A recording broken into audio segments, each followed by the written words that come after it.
السلام علیکم ورحمۃ اللہ وبرکاتہ۔ خواب وہ آئینہ ہیں جو کبھی ہمارے حال کی عکاسی کرتے ہیں اور کبھی مستقبل کی جانب اشارہ۔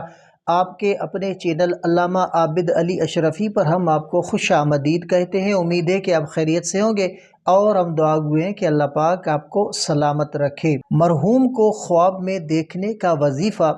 اگر آپ چاہتے ہیں کہ آپ خواب میں اپنے مرحوم کو دیکھیں تو کچھ دعائیں اور عمل ہیں جو آپ کر سکتے ہیں، تاہم یاد رکھیں کہ خواب دیکھنا اللہ کی مرضی پر منحصر ہے اور ہم کسی بھی عمل کے ذریعے اللہ کی مشیت کو تبدیل نہیں کر سکتے۔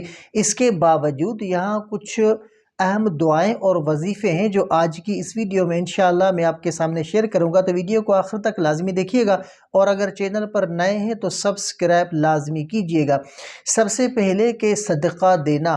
آپ اپنے مرحوم کے لیے صدقہ دے سکتے ہیں۔ اسلامی تعلیمات کے مطابق صدقہ جاریہ جیسے کہ کوئی پانی کا ٹینک بنانا، غریبوں کی مدد کرنا یا علم کا پھیلانا مرحوم کی روح کو فائدہ پہنچاتا ہے اور آپ کی دعاؤں کو قبول کرنے میں مددگار ثابت ہوتا ہے۔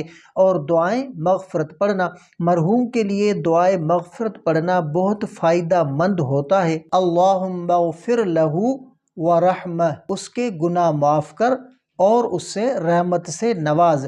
یہ پڑھنے سے آپ کی دعائیں مرحوم تک پہنچتی ہیں۔ اور یا رب کی تسبیح، روزانہ 100 مرتبہ یا رب پڑھنا، اللہ سے اپنے مرحوم کے لیے دعا کرنا اور اس کے لیے معافیہ مانگنا بھی ایک اچھا عمل ہے۔ اور اگر آپ مرحوم کو خواب میں دیکھنے کی خواہش رکھتے ہیں تو زیادہ عبادات کریں، نماز میں خشوع اور خضوع کے ساتھ اللہ سے دعا کریں اور خاص طور پر نفل نمازوں اور دعاؤں کا معمول بنائیں۔ اللہ کے ساتھ تعلق جو ہے وہ مضبوط کرنا، اپنے ایمان کو مزید مستحکم کریں اور اللہ کے ساتھ تعلق مضبوط کریں۔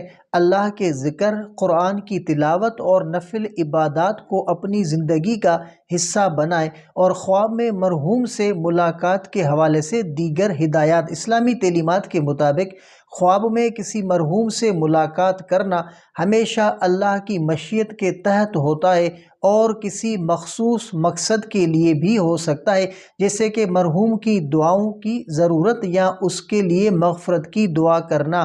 اگر خواب میں مرحوم کوئی اہم پیغام دے تو اسے سنجیدگی سے سمجھنے کی کوشش کریں اور اس کی بنیاد پر اللہ سے دعا کریں۔ یہ تھا آج کے خواب کا مکمل ڈیٹیل۔ تو یاد رکھیں کہ خواب اللہ کی طرف سے نصیحت یا اشارہ ہو سکتے ہیں اور ان کا مطلب سمجھ کر اپنے اعمال کو بہتر بنانا بہت ضروری ہے۔ اگر خواب خوشی کا پیغام دے تو اللہ کا شکر ادا کریں اور اگر پریشانی کی علامت ہو تو صدقہ کریں اور دعا مانگیں۔ آپ بھی اپنے خواب کا مکمل تعبیر جاننے کے لیے ہمیں کمنٹ بھی کر سکتے ہیں۔ اگر آپ کو یہ ویڈیو پسند آئی ہو تو ہمارے چینل علامہ عابد علی اشرفی کو لازمی سبسکرائب کریں اور بیل آئیکن کو دبائیں تاکہ ہماری آنے والی ویڈیوز آپ تک فوراً پہنچ سکے۔ اگلی ویڈیو تک کے لیے اپنا بہت سارا خیال رکھیں اور ہمیں بھی اپنی دعاؤں میں یاد رکھیں۔ السلام علیکم ورحمۃ اللہ وبرکاتہ۔